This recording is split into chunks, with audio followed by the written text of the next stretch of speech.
ایک سرسبز اور ہرا بھرا جنگل تھا جہاں ہر طرح کے پرندے خوشی خوشی رہا کرتے تھے، لیکن ایک دن سب کے چہروں سے مسکراہٹ کم ہو گئی کیونکہ جنگل میں ایک نئی مصیبت آ گئی تھی۔ ایک بدتمیز اور شیطان کوا۔ لا لا لا لا لا، یہ سارا جنگل میرا ہے، میں جو چاہوں گا کروں گا، مجھے کوئی نہیں روک سکتا۔ بس تھوڑا سا اور میرا نیا گھر مکمل ہو جائے گا۔ اوہو، کیا بات ہے کبوتر چاچا، تم نے تو بڑا بنگلہ بنا لیا ہے۔ یہ بنگلہ نہیں ہے بیٹا، میرا چھوٹا سا گھر ہے، بڑی محنت سے بنایا ہے۔ ارے واہ، محنت؟ چلو توڑ کے دیکھتے ہیں کتنی محنت ہے۔ یہ کہہ کر کوا کبوتر کا گھونسلہ توڑ دیتا ہے اور بوڑھے کبوتر کا جمع کیا ہوا دانہ چھین کر اڑ جاتا ہے۔ ارے میرا گھر، میرا دانہ، یہ کیا کیا تم نے؟ یہ کیسا ظلم ہے؟ میں نے اتنی محنت سے گھر بنایا تھا، اب میں کیا کروں گا؟ بوڑھا کبوتر ایک درخت کی شاخ پر بیٹھ کر رونے لگتا ہے۔ تبھی اس کی نظر رانی چڑیا کے گھونسلے پر پڑتی ہے۔ وہ اڑ کر رانی چڑیا کے گھونسلے میں چلا جاتا ہے۔ رانی چڑیا اپنے بچوں کے ساتھ بیٹھی تھی۔ رانی بیٹی، مجھے تم سے کچھ کہنا ہے۔ ارے بابا، خیریت ہے؟ کیا ہوا؟ بیٹی، وہ کوا، اس نے میرا گھر توڑ دیا، میرا دانہ بھی لے گیا، اب میں کہاں جاؤں گا؟ اوہو بابا، آپ کے ساتھ تو بہت برا ہوا، میں آپ کا درد سمجھتی ہوں۔ وہ کوا واقعی بہت خطرناک ہے، مگر میں آپ کے لیے کچھ نہیں کر سکتی۔ میرے چھوٹے چھوٹے بچے ہیں، میں انہیں اکیلا چھوڑ کر نہیں جا سکتی۔ لیکن کوئی تو اسے روکے، ورنہ سب کا سکون برباد ہو جائے گا۔ میں آپ کی بات سمجھ سکتی ہوں، لیکن میں کچھ بھی نہیں کر سکتی، معاف کیجیے گا۔ رانی چڑیا کی باتیں سن کر کبوتر مایوس ہو جاتا ہے اور طوطے کے گھونسلے کی طرف جاتا ہے طوطے سے مدد مانگنے کے لیے۔ طوطے بھائی، مجھے تمہاری مدد چاہیے، کوے نے میرے ساتھ بہت ظلم کیا ہے۔ میں جانتا ہوں کبوتر بھائی، لیکن وہ بہت طاقتور ہے، میں اس کا مقابلہ نہیں کر سکتا۔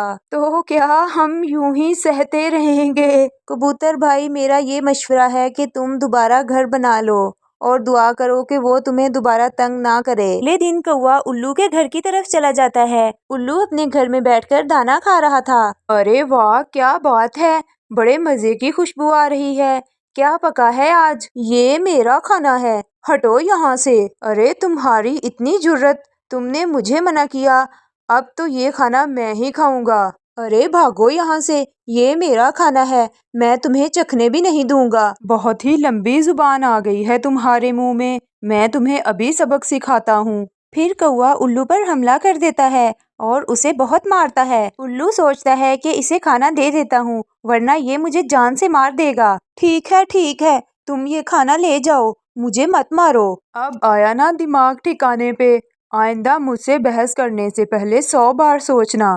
یہ کہہ کر وہ الو کا کھانا لے کر اڑ جاتا ہے۔ الو کو زخمی دیکھ کر سب پرندے اس کے پاس جمع ہو جاتے ہیں۔ بس بہت ہو گیا، وہ کوا تو اب حد سے بڑھ رہا ہے، ہم سب تنگ آ گئے ہیں، وہ کسی کو جینے نہیں دیتا۔ دیکھو بھئی، سچ تو یہ ہے کہ مجھے اس کوے سے بہت ڈر لگتا ہے۔ میرا یہ ماننا ہے کہ ڈر تب تک ہوتا ہے جب تک ہم اکیلے ہوں، اگر ہم سب ایک ساتھ ہو جائیں تو کوئی بھی ظالم ہمارا کچھ نہیں بگاڑ سکتا۔ پھر سب پرندے ایک ساتھ مل کر وعدہ کرتے ہیں کہ ہم کوے کو سبق سکھائیں گے۔ ارے وہ دیکھو، طوطے کا بچہ انار کھا رہا ہے، بڑا ہی لذیذ لگ رہا ہے، انار تو مجھے بھی بہت پسند ہے۔ چلو ایسا کرتا ہوں، طوطے کے بچے سے جا کر انار چھینتا ہوں، اور جب وہ روئے گا تو مجھے بہت مزہ آئے گا۔ اوئے بچے، ادھر لاؤ یہ انار اور نکلو یہاں سے۔ ارے میرا بچہ، کوئی بچاؤ اسے۔ طوطا شور مچا دیتا ہے، سبھی پرندے وہاں جمع ہو جاتے ہیں۔ چھوڑو اس بچے کو، ورنہ بہت برا ہوگا۔ اوہو، کیا بات ہے، سب مل کر آئے ہو مجھ سے مقابلہ کرنے، مگر مجھ سے جیت نہیں سکتے۔ آج تو تمہیں سبق سکھا کر ہی دم لیں گے۔ پھر سب پرندے مل کر کوے پر حملہ کر دیتے ہیں۔ ارے بچاؤ، چھوڑو مجھے معاف کر دو، میں آئندہ سے کسی پرندے کو تنگ نہیں کروں گا، پلیز مجھے معاف کر دو۔ تمہیں ہم ایک شرط پر چھوڑ سکتے ہیں، تمہیں یہ جنگل ہمیشہ کے لیے چھوڑنا ہوگا۔ ٹھیک ہے، میں چلا جاتا ہوں، لیکن میری جان بخش دو۔ دفع ہو جاؤ یہاں سے، اور آج کے بعد اپنی شکل نہ دکھانا۔ کوا دم دبا کر بھاگ گیا، اس نے وہ جنگل ہمیشہ کے لیے چھوڑ دیا۔ سب پرندے اب بہت خوش تھے